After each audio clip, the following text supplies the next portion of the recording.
Bonjour à toutes et à tous et bienvenue dans l'épisode numéro 9 de Meeting.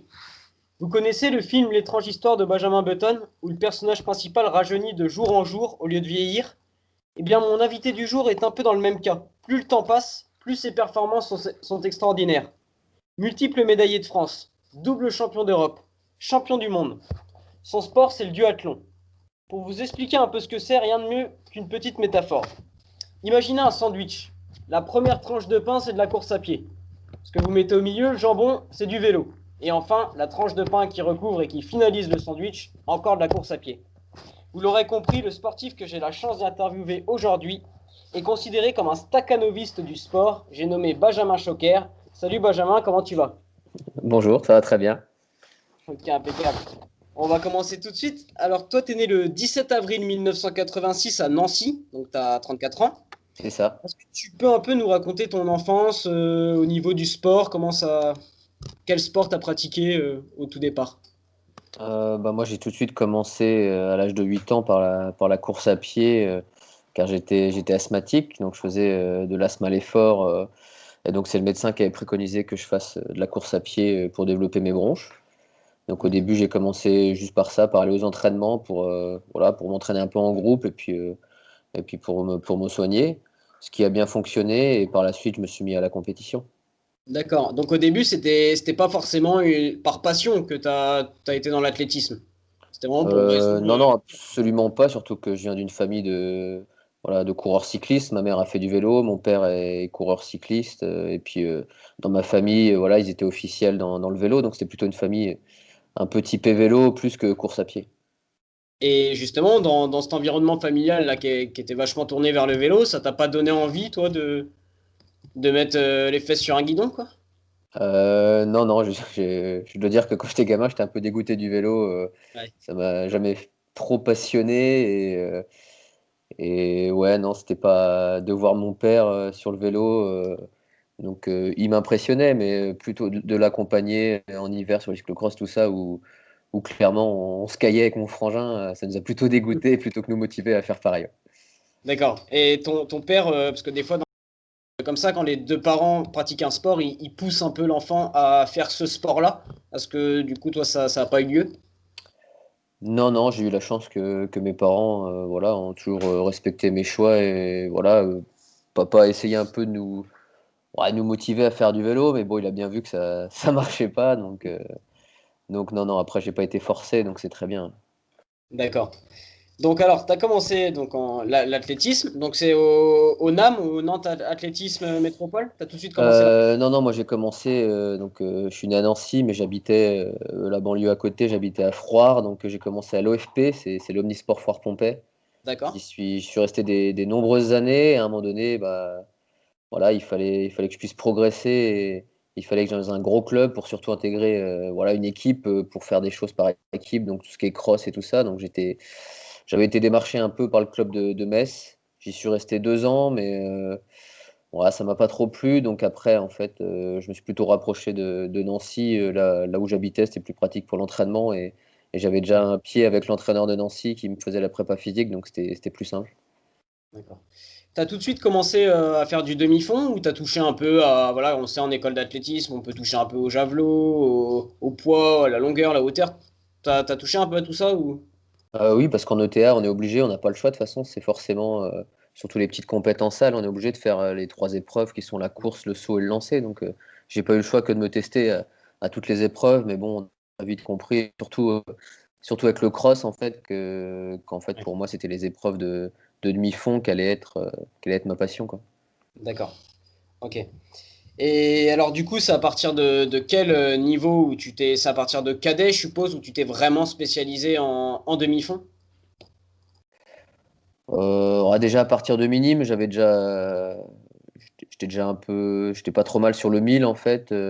Et puis déjà en cross, c'était bien. Après, c'est sûr que c'est à partir de cadet où on s'oriente un peu plus sérieusement, mais ouais, à peu près minime cadet. C'est surtout à cette époque-là en fait où j'ai eu le déclic de me dire que j'allais continuer parce que vraiment, je crois qu'en minime 1, j'avais envie de tout arrêter, tout abandonner parce que voilà, je m'amusais plus. je sais Ouais, pas, j'ai poussé un peu, j'ai eu un déclic et c'est à partir de là qu'en fait mes perfs se sont améliorés et où j'ai commencé à gagner pas mal de courses par chez moi. d'accord. À cette époque-là, tu rêvais déjà de haut niveau ou c'était dans un coin de ta tête? Tu voulais en faire éventuellement un projet professionnel ou c'était pas du tout d'actualité? Non, non, et pas du tout de projet professionnel. Par contre, ouais, j'avais un peu le rêve de porter une fois le maillot bleu, blanc, rouge dans le coin de ma tête. Donc le but, c'était d'atteindre cet objectif-là. D'accord. Alors donc là, on parle d'athlétisme. Tu nous dis au départ que tu as été un peu dégoûté par le vélo avec ton père, tout ça. Et au final, ben, tu fais du duathlon aussi. Et le duathlon, donc j'explique un peu, c'est une partie course à pied, après du vélo et encore de la course à pied. Alors, il y a du vélo. Il y Donc a du comment t'es vélo. arrivé à ça alors? À Bah, ce en sport. fait, c'est surtout venu. Voilà, je faisais que de la course à pied, hein. Du coup, à l'époque, je m'étais mis un peu. Je faisais un peu de natation par rapport à mon métier de maître nageur. Et c'est surtout, en fait, j'ai voulu partager quelque chose. En fait, j'ai voulu partager la passion de mon père. J'ai voulu partager du temps avec lui sur le vélo. Comme du coup, c'était un peu plus compliqué pour lui venir faire des sorties avec moi à pied. Donc, je me suis dit, bah, je vais m'acheter un vélo et passer un peu de temps avec lui. Et du coup, bah, ça a commencé à me plaire, ça s'est su, et on m'a proposé d'intégrer tout de suite l'équipe élite de Metz Triathlon après avoir fait un test sur un Open qui était à Nancy pendant un Grand Prix. D'accord. T'as galéré un peu au début en vélo, notamment avec ton père sur les sorties. C'était dur au début ou Ouais, ça. c'était sûr, parce qu'en plus j'ai un vélo à vue, c'est pas du tout les mêmes groupes musculaires qui se mettent en action, donc puis on a tendance à faire le foufou, à pas savoir frotter, à savoir se placer, donc c'est vrai qu'au début j'ai eu beaucoup de mal, et j'en ai toujours d'ailleurs, hein, ça reste mon point faible, mais c'est vrai qu'on se rend vite compte, on se prend vite au jeu en fait dans le vélo et c'est plutôt sympa. Ouais.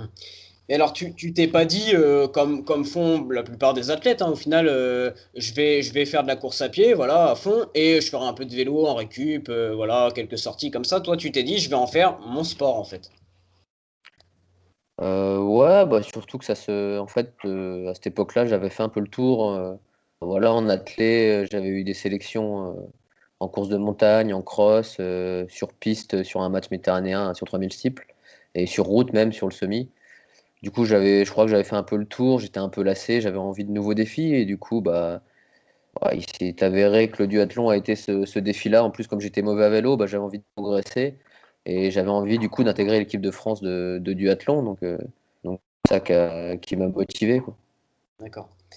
Et alors, t'as pensé à un moment au triathlon, justement, parce que le duathlon, c'est vrai que c'est un sport qui est moins connu du grand public, je dirais. C'est vrai que les gens disent plus, enfin, connaissent plus le triathlon, avec le triple effort, donc la natation, le vélo. T'as déjà testé? Oui, de temps en temps, j'essaye toujours d'en faire un ou deux dans l'année.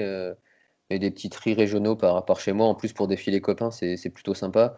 Après, voilà, moi je suis parti, j'ai un niveau natation qui est vraiment trop faible Hmm. pour prétendre à faire quelque chose en tout cas au niveau national, international, c'est pas intéressant. Ça pourrait l'être sur du long et encore ça serait limité. Donc non, non, je préfère me concentrer en fait sur le duathlon et en plus, bah, je me suis très vite aperçu que l'entraînement croisé des deux faisait que je continuais à progresser à pied. Donc du coup, voilà, j'ai pas le temps en plus, voilà, comme je travaille à côté, j'ai pas le temps non plus de progresser en natation. On va revenir un peu là sur ton parcours et ton palmarès sportif. Alors du coup, en 2012, tu fais troisième au championnat de France de duathlon. Oui, donc ça remonte ça. Ah bah. Ah, En je crois que 2013. j'ai dû faire ouais, 2 années ou 3 années de suite, troisième à chaque fois, j'étais au pied, enfin Et c'est j'étais en loin. 2015 que là, tu gagnes ton premier championnat de France de duathlon. C'était quelque chose que tu retiens un peu? C'est un peu une année de. Je sais pas. Peut-être. Est-ce que c'était plus une année de la confirmation, de la révélation, vu que c'est ta première place? Bon, ah, je crois que 2015, j'ai eu pas mal de chance aussi sur le fait qu'il y a eu il y a eu des bons faits de course qui ont fait que j'ai pu être bien placé jusqu'au bout dans le groupe à vélo. Je me demande s'il n'y a même pas eu une chute et du coup, ce qui m'a permis d'être quand même bien placé. Et après, à pied, comme j'avais déjà un peu 2015, c'est l'année champion de France de cross-court et champion de France du 5000, je crois, donc ça doit être l'année-là. Donc du coup, comme j'avais élevé mon niveau à pied, forcément, quand tu poses avec le groupe devant, j'étais un peu plus serein et j'avais déjà un peu une étiquette de coureur. Et là, pour une fois, j'avais pu concrétiser et aller jusqu'au bout. Donc pareil, en athlétisme, comme tu l'as dit, tu fais champion de France du cross-court devant Romain Collet-Nosplier et tu gagnes les championnats de France sur 5000 mètres. Est-ce que pareil, en athlétisme, c'est un peu une année où tu te révèles un peu au grand public et où les gens se disent, ah ouais, c'est un client? Bah, j'avais toujours fait des performances plus ou moins correctes. Après, c'est vrai que du coup, bah, Ah, ouais, c'est c'était la victoire. la bonne année ou avoir 2 titres de suite. Après, sachant que Hum, sur les deux courses, que ce soit le cross-court où je fais quand même cinquième de la course, donc il y a quand même 4 étrangers devant. oui, Et même sur le 5000 où je fais deuxième de la course, il y avait un étranger devant. Donc je les gagne pas vraiment ces courses-là, mais à chaque fois, je suis le premier français. Donc je suis quand même le champion de France. Donc c'est vrai que c'est peut-être l'année où j'ai un peu plus explosé, mais parce que du coup, forcément, j'avais changé mon entraînement et je m'étais mis vraiment à m'entraîner sérieusement en fait à vélo. Avant, je faisais que des sorties vélo et l'année là, en fait, j'ai commencé à faire des vrais entraînements vélo et d'accord. ça a bien matché à côté avec la course à pied. Ouais. Alors après, en 2016, tu es encore champion de France de duathlon, mais là, ça a peut-être une saveur un peu particulière parce que tu finis devant le champion du monde 2015, qui est Benoît Nicolas, en faisant notamment encore une grosse partie en course à pied. Est-ce que cette victoire-là, tu te dis vraiment que tu peux réaliser de très grandes choses dans le duathlon, en finissant devant le champion du monde l'année d'avant? Oui, bah surtout que celle-là, en fait, du coup, la course, elle a été, pour une fois, je l'ai vraiment bien maîtrisée et j'ai vraiment concrétisé. Comme j'étais en plus le champion en titre, c'est vrai que là, il n'y a pas eu de chute, il n'y a rien eu. C'est vrai que j'ai réussi à rester bien placé à vélo et derrière à faire ma course à pied comme je voulais. Donc pour moi, c'était vraiment une réussite et c'était l'objectif. Et après, ça donne des idées dans la tête où oui, j'ai toujours voulu un podium international, surtout à cette époque-là en duathlon. Il a mis du temps à se concrétiser, mais bon, il s'est concrétisé de la meilleure des manières puisque j'ai été champion du monde. Exactement. Alors, juste pour rappeler à ceux qui vont écouter un peu la vidéo, le duathlon, toi, le format que tu fais en compétition officielle, donc championnat d'Europe, championnat de France, championnat du monde, c'est donc 5 km de course à pied au départ, 20 de vélo et 2,5 de course à pied, c'est ça? Ah, alors, pas tout le temps, normalement, le vrai Ah, format championnat, surtout championnat du monde, c'est 10 km à pied, 40 à vélo et 5 à pied. Et là, d'accord, depuis quelques années, ils ont tendance à nous raccourcir, mais pour les mondes, ça reste le 10-45. Et par contre, pour les Europes, ça fait 2 années de suite, là où on est plutôt ouais, sur du 5-20 et 2-5. Un format plus d'accord. court et donc plus intense. Ouais. Ouais, plus intense, ok. Bon, on va poursuivre. En 2017, tu fais deuxième au championnat de France de duathlon et tu fais troisième au championnat d'Europe de longue distance en duathlon en Allemagne. Oui. Pourquoi ce choix-là d'essayer de la longue distance? C'était combien les distances justement sur la longue distance? Sur le format long, généralement, donc c'est des Powerman. C'est un format 10, 60 et 10. D'accord. C'était un petit défi ou ça s'était vraiment inscrit dans ta prépa? Tu voulais vraiment. Non, avec mon collègue Yuan Lebert, ça faisait déjà 1 ou 2 ans, on avait déjà fait quelques excursions comme ça sur le format Powerman. C'est plutôt sympa. En plus, là, c'était à côté. Voilà, comme j'habite Nancy, l'Allemagne était pas trop loin. Comme c'était un championnat en plus, le but c'était voilà, de me tester, de me faire plaisir. Il n'y avait rien dans le calendrier à cette époque-là. D'accord. J'ai eu la chance voilà, que le parcours vélo était pas forcément dur, mais que surtout le parcours à pied était très dur sur un format 10 km où il y avait 2 fois une grosse montée. Donc moi, ça me permettait de prendre des minutes gratuites et de revenir bien sur la fin. Alors en 2018, encore un titre de champion de France en duathlon. Je sais plus combien t'en as, mais alors j'ai l'impression que t'en as je sais pas combien. Tu fais deuxième au championnat d'Europe de duathlon en Espagne. À Ibiza, ouais. Ouais. Et aussi, tu fais une grosse performance sur semi-marathon cette année-là. Tu fais 1 heure 2 minutes 46 secondes. Ouais, au championnat du Euh, monde à Valence. ouais, alors je me trompe peut-être, mais à cette époque-là, c'est la meilleure performance française de l'année. Oui, ça a été la meilleure performance française de l'année. Ouais. Ok. Et tu fais aussi le marathon de Paris. Alors, c'est ton premier marathon que tu fais? Là, quand tu... Non, c'était mon deuxième parce que justement j'en avais tenté un en 2015 à Rotterdam où je l'avais quand même préparé mais moins sérieusement et du coup j'avais un peu payé sur la fin de préparation où on a fait quelques erreurs qui se sont payées le jour J. Ouais. Parce que là, à Paris, du coup, tu fais 2 h 15 et 41 secondes.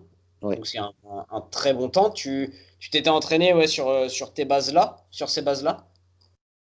Oui, je partais sur les bases de 2,15.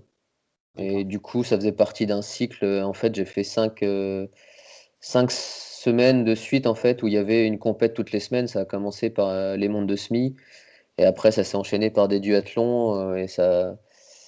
Je crois qu'il y a eu il y a eu le marathon. Et la semaine d'après, je me demande si la semaine d'après, c'était pas les championnats de France, justement, de duathlon, que j'ai gagné. Donc j'ai fait 5 compètes de suite. Donc c'était assez Donc, fou. bonne dynamique. Il y avait une bonne dynamique, il y avait une bonne euphorie. Bon, après, j'étais un peu cramé, le reste, quoi. Ok. Donc, comme je disais dans l'intro, je disais Benjamin Button qui rajeunit de jour en jour. Parce que, bah, on va le voir, toi, d'année en année, tu prends de l'âge, mais les performances sont toujours super. En 2019, premier titre mondial de duathlon. Donc là, c'est vraiment le Graal. Lors des mondiaux en Espagne à Pontevedra. Ouais. Alors, là, c'est le scénario de course, est comment dire, bah super quoi. Enfin, c'est vraiment, tu fais une première partie de course à pied énorme. T'es emmené notamment par l'autre Français, Johan Lebert. Ouais, en fait, Génération. Johan avait une pénalité et il avait 15 secondes de pénalité en fait, à la transition avant de prendre le vélo. Donc le but, pour nous, c'était de récupérer ces 15 secondes-là tout de suite et de pouvoir repartir avec le groupe. Et en fin de compte, on a un peu trop appuyé à pied, surtout lui, il était un peu fin énervé. Du coup, à un moment donné, on avait jusqu'à une minute d'avance et on a dû prendre le vélo. Enfin, moi, j'ai pris le vélo, je crois, avec 45 secondes ou 46 secondes d'avance. Donc, mais on avait un peu trop donné. Et après, on n'a pas pu réitérer l'exploit qu'on avait fait justement l'année d'avant, aux Europes à Ibiza, où en fait, on avait fait bah, tout le vélo tous les deux et on avait couru tous les deux. On aurait bien voulu faire la même chose, mais Mm. on n'a pas pu. Donc, après, derrière, bon, bah, c'est revenu et puis on a réussi quand même à poser le vélo presque avec le groupe de tête parce qu'il y en a deux qui s'étaient échappés juste un peu avant la fin. Et j'avais vu, toi, tu disais dans une autre interview que à ce moment-là, parce que sur la partie course à pied, il y a quand même un groupe qui te rejoint, c'est ça? Et toi, tu sais à ce moment-là, limite, que tu vas gagner en fait. Bah, en fait, dès que j'ai posé le vélo, je savais que le podium était au bout. Ouais. Et en fait, très vite, ouais, je me suis aperçu que bah, je prenais la tête. Et même s'il y avait deux, trois coureurs qui s'accrochaient, j'étais dans une telle euphorie. Et comme j'ai pu le dire un peu sur les réseaux, en fait, j'étais dans la zone et il pouvait rien m'arriver, quoi. J'ai très vite su, 2 kilomètres avant l'arrivée, que j'irais au bout et que personne pouvait me doubler à ce moment-là. Il y avait un ascendant psychologique aussi peut-être sur les mecs qui étaient avec toi en course à pied, qui savaient que tu étais sur le circuit, tu étais un décadeur en course à pied. Ils savent que c'est dur quand ils sont avec toi de pouvoir prétendre à quelque chose sur la Ouais, bah, partie. c'est ce qui se passe souvent, c'est ce qui m'a un peu. C'est pour ça que les autres années, souvent. Ouais, j'ai pas gagné ou j'ai pas fait podium, c'est que du coup, bah, dès que je suis dans un groupe vélo, j'ai la pancarte du gros coureur, donc le but, bah, c'est de me faire Ouais. sauter ou de me faire rouler, de me fatiguer. Donc, et ils savent en plus que je suis pas forcément bon à vélo, donc ouais, souvent c'est ce qui s'est passé. Après là, voilà, une fois que c'est posé le vélo, ouais, après moi je réfléchis plus et je pars. Et c'est vrai que souvent ils se disent que ouais, ça va aller vite et que ça va faire mal. Donc en fait, le moment là dans ta carrière où tu vas encore, parce que je suppose que tu as déjà passé plein de caps en vélo, mais que tu vas encore passer un cap en vélo, tu seras invincible, quoi. Ah non, parce qu'il y en a d'autres qui sont costauds hein, maintenant. Voilà, le niveau à pied a beaucoup augmenté ces dernières années, donc ça devient dur. Et voilà, il y en a qui sont beaucoup plus doués que moi à vélo. Donc après, il faut juste être malin et savoir prendre les bons relais et les bonnes roues. Alors cette même année, en 2019, tu gagnes aussi les championnats d'Europe en Roumanie. Ouais. Donc là, tu fais le doublé. En septembre 2019, tu fais le marathon de Berlin. Ça se passe pas comme tu aurais voulu. Tu craques au 28e kilomètre. Comment t'as Ouais, vécu ça? 28e, même jusqu'au 30, je suis encore dans les chronos que je m'étais fixé en 2h11. Et en fin de compte, je me suis pas assez bien alimenté à tous mes ravitaux. Je fais une déshydratation qui derrière a créé une petite hypoglycémie. Et du coup, Ouais, bah après, ouais, à c'est. la fin, les 10 derniers kilomètres, voilà, c'est l'enfer, hein, ça a été très dur, mais c'était plus dur pour moi d'abandonner que de Hmm. enfin, voilà, que de continuer en footing. Donc en fait, j'ai terminé. Voilà, je finis en 2h21, ce qui est assez anecdotique, même si beaucoup voudraient faire des chronos pareils. Et puis après, voilà, je suis resté motivé parce que je savais que derrière, il y avait encore une autre chance de réussir. Donc je suis resté focus et j'ai continué à m'entraîner. Bah, justement, tu t'avoues pas vaincu parce que 2 mois après, donc en novembre 2019, tu es aligné sur le marathon de Valence, où là tu réalises une perf extraordinaire. Tu fais 2h11 et 11 secondes et tu réalises les minima fixés par la Fédé internationale d'athlètes qui étaient à 2h11 et 30 secondes. Euh, Est-ce que à l'arrivée de cette course, tu penses tout de suite aux Jeux Olympiques et tu dis putain, j'ai fait les minima quoi. Ah bah, de toute façon, j'y pensais déjà depuis Berlin. Moi, le but, c'était de Ouais. faire ces minima-là et d'aller chercher un chrono. Après, j'y pense, mais je sais que du coup, comme Nicolas Navarro était devant moi, bah, je sais que par rapport au chrono, je suis quatrième, donc je sais que c'est pas suffisant et que voilà, je serais remplaçant pour le moment et qu'il fallait que je fasse mieux. J'espère Ouais. faire mieux ou qu'il y ait un blessé ou quelque chose d'autre, quoi. Ouais, donc t'es en fait le premier remplaçant pour les JO 2020 à l'époque, hein. Ouais. Ok. Donc après, en 2020, pareil, le 7 mars, t'es champion d'Europe de duathlon à Punta Umbria, en Espagne. Là, cette course, à laquelle saveur? Parce que j'ai vu que sur cette course, il y avait notamment des triathlètes qui s'étaient alignés, notamment le célèbre Alistair Brownlee, qui est une star du triathlon. Bah, Et qui est double champion olympique en titre, hein, voilà, voilà, c'est le champion olympique en titre. c'est le meilleur, Et entre guillemets. bah, tu t'imposes magnifiquement.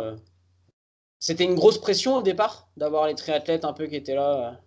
Ouais, bah, en fait, c'était le début un peu du virus. Donc, ils avaient je sais plus, c'était une Coupe du Monde ou la WTS qui avait été annulée. Donc, en fait, ils se sont rajoutés à la dernière minute. Donc, Tyler Michalachlouk, le Canadien, qui a gagné le test event de Tokyo en 2019. Donc, voilà, il était qualifié pour les Jeux. Alistair, la course, c'était le samedi, je crois. Et nous, on était à l'hôtel de l'aéroport, donc on partait le lendemain, le jeudi. Et en fait, c'est paru, on l'a su le jeudi que qu'Alistair prenait le départ.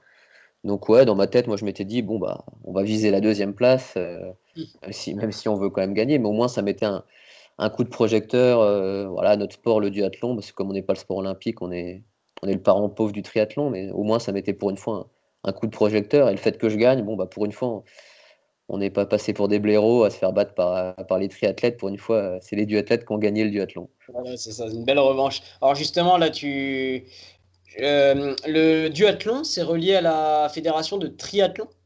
Oui, Ok. exactement. Et il n'y a pas de projet encore pour avoir vraiment une fédé à part, être reconnu comme un sport différent du triathlon. Non, parce que c'est le même effort, c'est le triple effort, et puis Ouais. c'est les sports enchaînés, donc il y a pas de raison que ça soit une fédération à part. Voilà, on est juste pas le sport olympique. Après, en 2012, on avait été invité aux Jeux mondiaux, qui sont, en fait, c'est comme les Jeux olympiques pour les sports non olympiques. Et on était invité aussi l'année prochaine, donc ça a été décalé d'un an, les Jeux mondiaux qui seront aux États-Unis, donc on y sera en 2022. Donc D'accord. voilà, ça fait quand même un coup de projecteur sur la discipline. Peut-être Oui, qu'un jour, un jour, elle sera peut-être au JO, sachant qu'il faut juste enlever la natation et prendre le même parcours que le tri. c'est ça. Après, bon, je pense que d'ici là, à mon avis, je serai plus sur le circuit, mais j'espère que d'autres pourront profiter. Ouais, donc la fédé de triathlon vous laisse pas complètement. Enfin, ils font quand même des choses aussi pour le duathlon. Ah oui, on est aidé. Voilà, si aujourd'hui, moi, j'ai un emploi aménagé, c'est grâce à la Fédé de triathlon, qui m'a tout de suite aidé dès que j'ai intégré l'équipe de France. Donc non, non, voilà, on a un peu moins que le triathlon, mais on est quand même très aidé, on est reconnu au niveau ministère, donc c'est ça le plus important. Ouais. Alors justement, pour être reconnu aussi, tu participes en septembre. Tu fais partie des 3 lièvres de Mo Farah, donc pour sa tentative de record du monde de l'heure à Bruxelles, qu'il a réussi d'ailleurs, puisqu'il a parcouru 21 km 330 mètres en 1 heure. Tu revenais en plus à ce moment-là d'un stage à Saint-Maurice en août et des championnats de France de 10 000 mètres où tu as fait un super chrono à passer. Tu réalises 28 minutes, 21 secondes et 38 centièmes en septembre, donc quelques semaines auparavant. Pourquoi tu as décidé de... Enfin déjà, comment ça s'est fait? Comment les organisateurs ont accepté que tu fasses partie des lièvres? Et comment tu as vécu ce moment, quoi, c'est quand même un moment historique. Ouais, c'était une occasion qui s'est présentée comme ça par hasard. Ils recherchaient encore un lièvre entre À l'origine, on m'avait parlé des 5 premiers kilomètres, et en fin de compte, ce qui s'est passé, c'est que je devais faire normalement entre le 5 et le 7-8. Voilà, donc comme la perf que j'avais fait aux France de 10 000, elle était correcte, et que du coup, c'était sur les mêmes allures à peu près. Bah, je trouvais l'expérience plutôt sympa. Voilà, en plus, voilà, c'est une Diamond League, donc c'était plutôt. Voilà, pour moi, c'était vivre une expérience sympa. Après, là où ça a été un peu dommage, c'est quoi, j'avais pas récupéré assez en fait des France de 10 000, Ouais. et j'étais pas dans l'état de forme optimale pour vraiment aller jusqu'au bout du contrat et vraiment aller jusqu'à 7-8 bornes. J'ai dû arrêter avant, un peu avant le 6 bornes, parce que les jambes auraient pu continuer encore un peu, mais j'avais pas envie de gêner, donc sachant qu'il y avait encore de lièvre derrière, donc Ouais. le but c'était de pas gêner et que le record soit au bout. D'accord. Et tu disais quand même que le but aussi, c'était de gagner en lisibilité. Oui, un peu. Après, moi, je l'ai vraiment fait pour l'expérience au départ, parce Hum, que, parce que voilà, c'est assez reconnu que voilà, Diamond League, c'est une grosse ambiance. Bon, bah, c'est vrai que du coup, pour le coup, là, il n'y avait pas de spectateurs, donc c'était un peu dommage, bien mais au sûr. moins, voilà, hein, on accumule de l'expérience, et puis c'est plutôt sympa de voir. J'ai pu voir d'autres courses qui étaient intéressantes, ouais. De côtoyer un peu les champions, c'est sympa.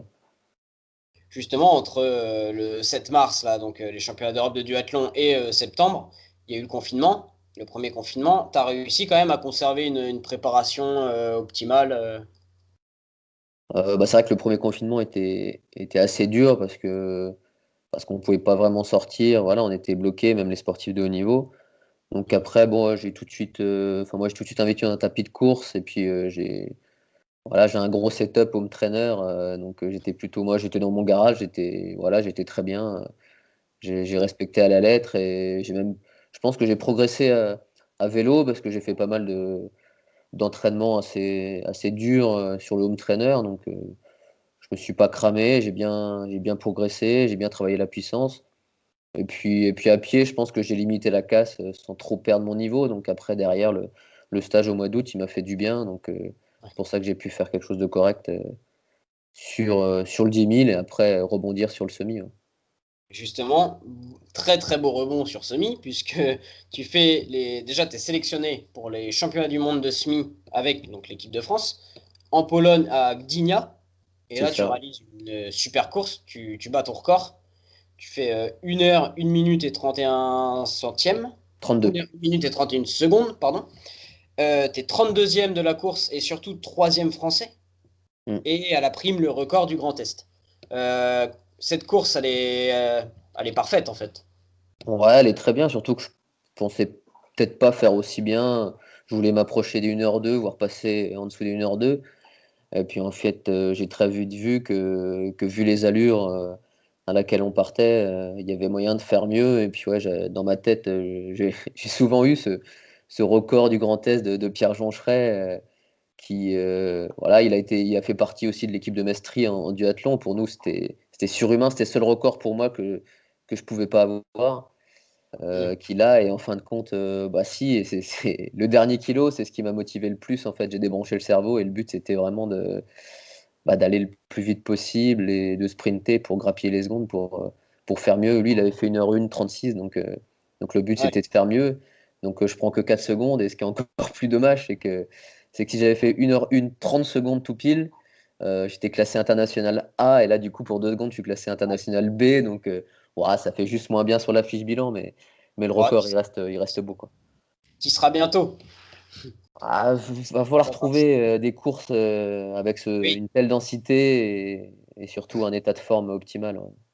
Et le problème, justement, c'est que les courses, là, c'est le coup de tonnerre en décembre. Et normalement, il y avait le marathon de Valence auquel tu devais participer et tu voulais du coup casser la barre en fait des 2h10 au marathon pour pouvoir prétendre à participer en fait au JO de 2021, du coup, avec le confinement, vu que tu étais premier remplaçant, comme on l'a dit avant. Et là, en fait, tu vois que t'es pas sélectionné, t'es pas pris. Ils acceptent pas, l'organisation n'accepte pas que tu cours ce marathon. Et c'est un peu injuste car en fait, ils ont sélectionné 8 Français, c'est ça? Sur En fait, 200 bah, athlètes c'est pas total. vraiment, en fait, c'est pas vraiment une sélection, c'est des inscriptions. Ouais. Voilà. En fait, tous les autres qui ont eu un dossard, bah, en fait, ils ont un autre manager que moi. Donc, le manager a fait ses demandes avant. Et moi, ils ont considéré que la demande était trop tard et que voilà, ils voulaient pas, sachant que sur les 8 en plus, il y en a 4 qui vont pas courir. Mais bon, bah, en fait, ils s'en foutent. Et donc, du coup, bah, il y aura pas de marathon. Mais alors, comment ça se fait que. Parce que parmi les 8 Français là, qui devaient courir, il y en a qui avaient des moins bons temps que toi. Alors, Ouais, mais ils ont fait la demande avant. Du coup, et dans voilà, ces grands marathons là, c'est une course bloquée, c'est une course élite, mais ils partent du principe que, ouais, en fait, on sait pas, il y a pas de, j'ai pas de vraie réponse et c'est ça qui m'énerve le plus aujourd'hui, c'est que, voilà, je me sens volé et je sais même pas quoi dire parce que je suis tellement énervé que. bah, surtout que c'est un marathon qui te réussit plutôt bien. T'avais cassé ton record à ce marathon-là. Du coup, je suppose que vraiment l'objectif, c'était ce marathon. Ouais, Et surtout que l'année dernière, enfin, j'ai pas été invité par l'organisation, j'ai payé mon dossard, donc je suis même pas quelqu'un qui pose problème, donc on comprend pas. est-ce que t'as perdu un peu après cette annonce? Est-ce que t'as perdu pendant je sais pas, une semaine ou deux, un petit peu de motivation pour t'entraîner?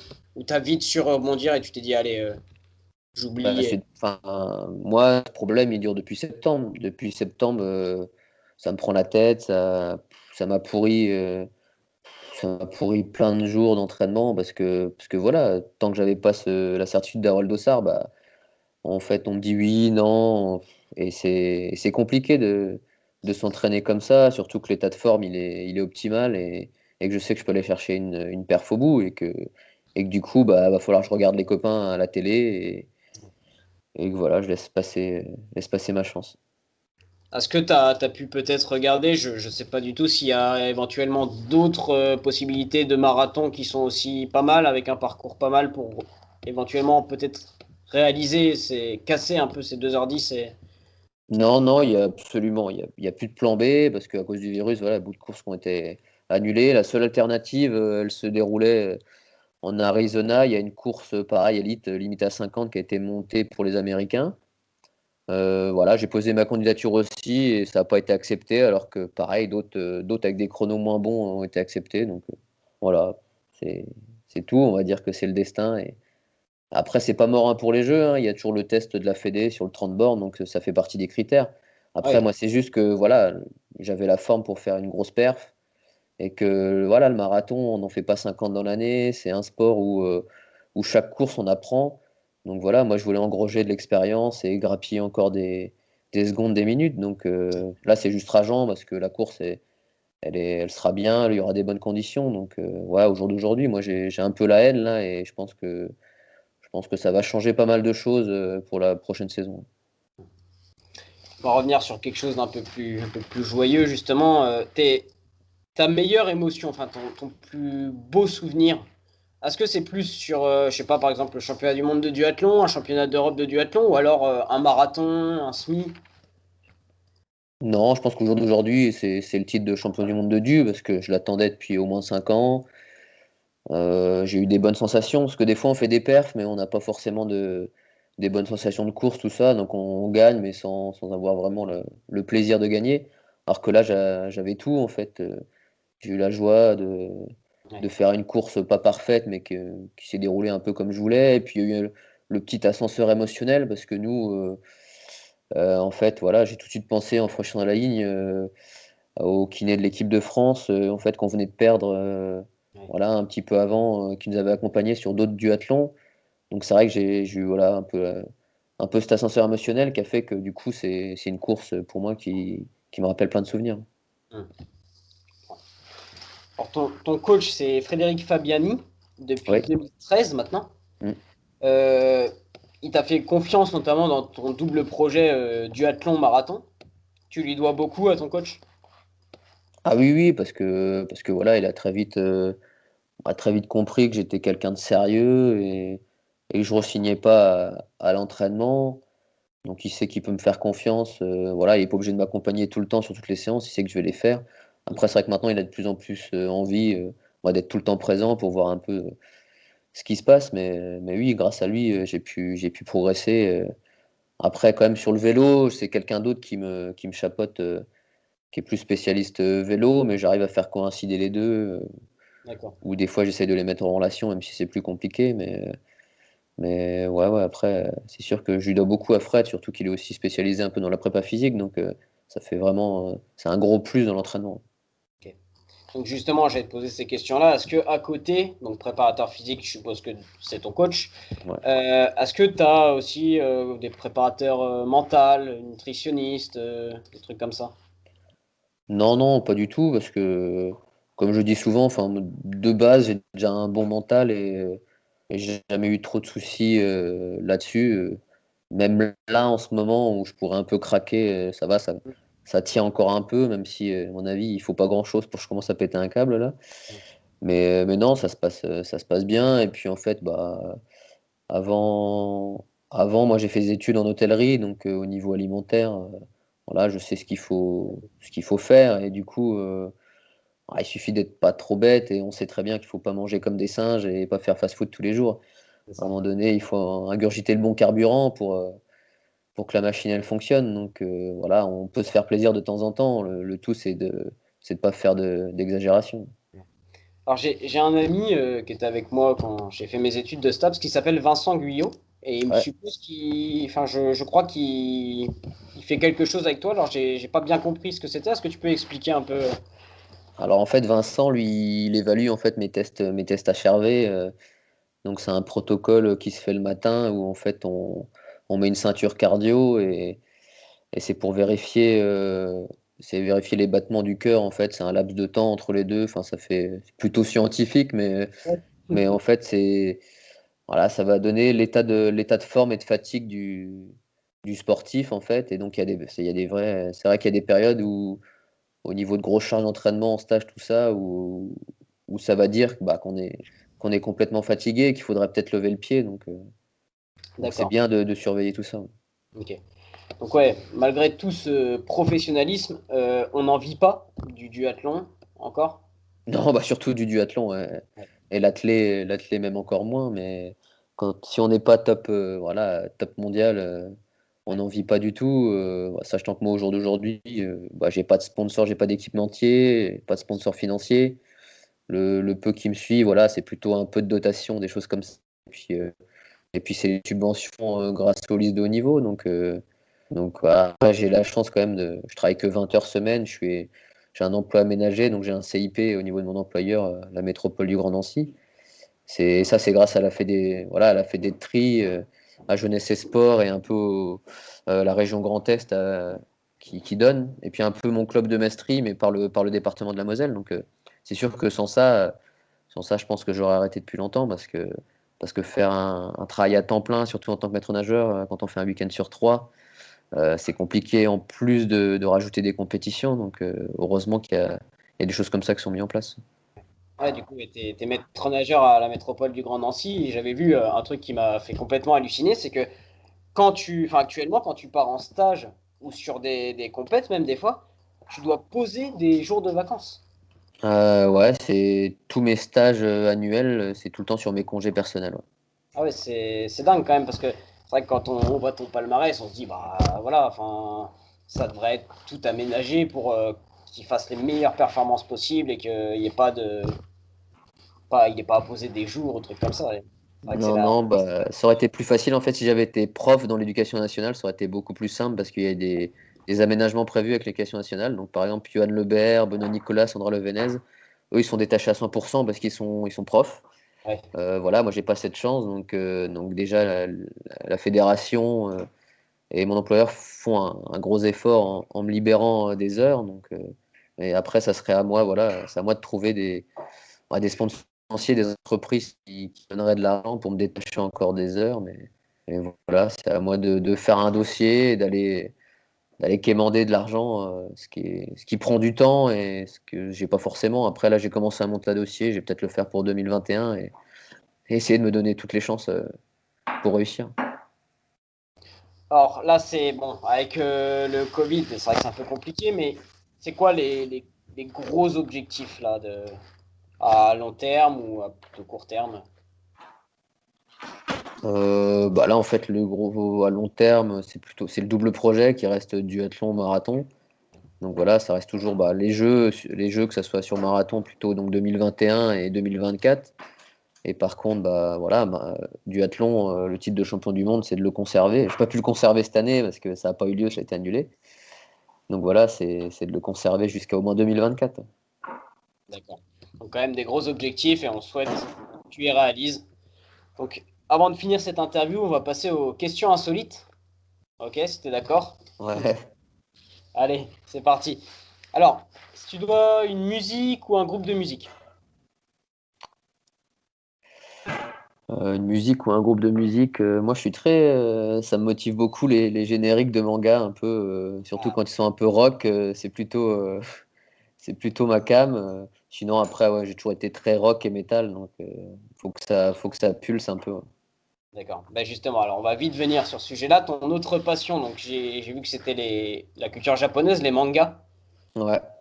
Ouais, alors d'où ça vient cette passion là? T'es parti au Japon en fait et Absolument pas, c'est mon Non. rêve, mais non, ça vient. Je pense que je fais partie de la génération Club Dorothée, donc j'ai été élevé avec ça, et puis ça m'a très vite passionné, et puis j'en ai beaucoup lu, et surtout les mangas de sport où en fait ça retranscrit vraiment ce que je vis au quotidien, que ce soit à l'entraînement ou en compétition. En fait, on arrive à ressentir cette passion du sport.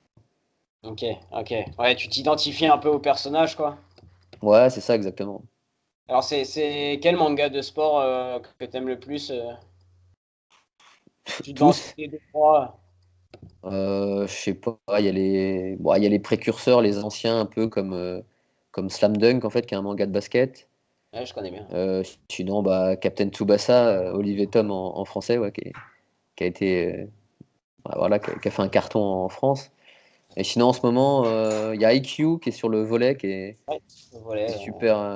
qui est super sympa. Et puis, voilà, il y en a beaucoup. Prince of Tennis sur le tennis, qui est en plus assez drôle et assez sympa, en fait. Ben, Il y en a vraiment je sais pas beaucoup. si tu connais, mais je te conseille aussi, tu l'as peut-être déjà lu, High Shield 21. Ouais, ouais, Achille, c'est sur le football américain. Ouais, ça m'a appris les règles du football américain. Ouais, exactement. Ouais, ouais, c'est Non, non, plutôt sympa. Ouais. ok, ok. Et donc au-delà des mangas, c'est vraiment la culture aussi japonaise qui te plaît?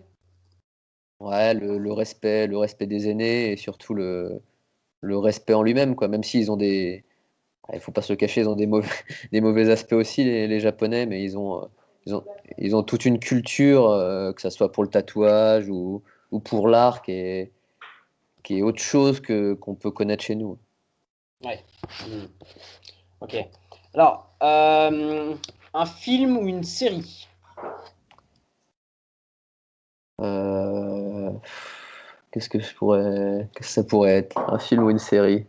Qu'est-ce que je regarde en ce moment? J'ai regardé Le Jeu de la Dame en ce moment, la Ah, série Netflix, qui était plutôt sympa, trop courte à mon avis, mais j'ai bien aimé. Sinon, à l'époque, j'aimais bien le Caméléon. Je trouvais ça plutôt sympa, ok. le personnage de Jarod qui arrivait à intégrer n'importe quel métier. C'était assez cool. Ouais. Ok. Alors, un plat, Un sans plat? penser à la diète, hein. Ouais. Ou un Un plat, truc moi après une généralement, bonne moi, grosse paire. tout ce qui est à base tout ce qui est à base de poulet, je suis assez fan, que ce soit Ok, du poulet curry, tout ce qui est un peu, ouais, un peu indien, j'aime beaucoup. Ouais. d'accord. Alors, une destination de vacances. Bon, bah, du coup, Ah, du coup, le Japon, il n'y a pas photo. donc on espère vraiment que tu sois pris pour les JO, parce qu'à Tokyo, quand même, là, ça serait vraiment. Ouais, En même temps, pour le côté sportif, ce serait génial, et en même temps, ton rêve d'aller au Japon se réaliserait, quoi. c'est ça. Même si du coup, ils ont un peu délocalisé le marathon, ça sera plus à Tokyo, ça sera à Sapporo, qui est Ouais, plus au nord, sur l'île d'Hokkaido, mais c'est plus sauvage Hokkaido, donc limite, ça me plairait plus. ok. Ok, ok. Allez, dernière petite question. Si tu devais te caractériser en deux mots.